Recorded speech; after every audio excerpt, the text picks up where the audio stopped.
Why do we make our kids play like adults?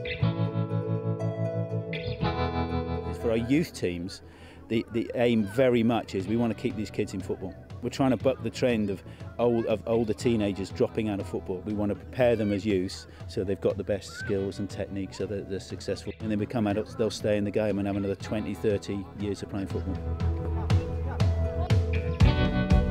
Well, the formats of games are changing because I think it's going to be more relevant to the player development. So smaller sizes pitches, smaller numbers of players.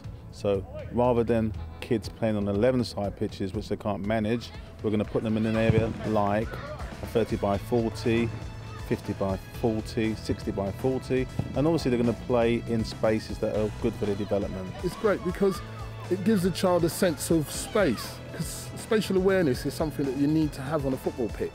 And if you're a little size, a 9-year-old on an 11v11 adult pitch, you know, the space is just ridiculous. You don't know where you're supposed to be. If you put a small child on a large area, they often feel a little bit lost, so they don't know where to run, they don't know where to move. By reducing the size of the pitches, by reducing the size of the balls, it gives the child a kind of sense of achievement. Rather than going to the adult game straight away, they're learning the game in a progressive way right from being a younger end. So, for instance, at under 6s, we like to get them to express themselves. They don't get chastised when they get things wrong. Because younger children that are small can't necessarily do one end of the pitch to the other, but now with the smaller pitches, there's actually more time, more running with the ball, and you can see their core skills developing. You don't want to see as Emmy says, the 11-year-old in a goal, which is the same size that someone like Peter Cech or Joe Hart might be in, because they just don't stand a chance. And if they can't save it because the goal's too good, they're not going to enjoy it. Kids are not standing about, they're moving, they're involved with everything that they do most of the time. We say to the child, we're going to empower you, we're going to give you choices. What do you think about this game? What are we playing here? Could we organise it? So it's empowering children to make decisions, and that's what the game's about.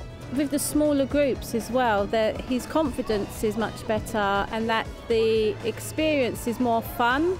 I think it's much more inclusive. I can see it as the kids develop, they're less concerned about running around chasing the ball.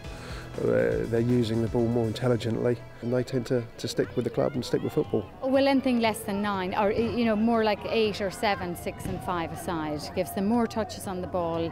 They're more involved in the game. The games are faster. I think the children enjoy it more, and they're not left out on the side. We did have a couple of children that were shy. They're not as confident, and I think that's largely because they disappeared within the 7-a-side game. With the 5-a-side game, in essence, there is nowhere to hide, and actually there's children that are now relishing it that perhaps didn't shine before. Last year, in some of the bigger games, Jack was brand new to it, and although he still really loved it and loved the team environment, he didn't get involved that much. And lots of, it was the talented players that got all the play. So I think this is more positive, certainly at this early age. It gives them an experience which is better than trying to fit an adult's game into a kid's game. I think kids take on anything as long as they're enjoying it. If they're enjoying it, they'll listen to you, they'll take it on board, no problem. Kids' football's changing.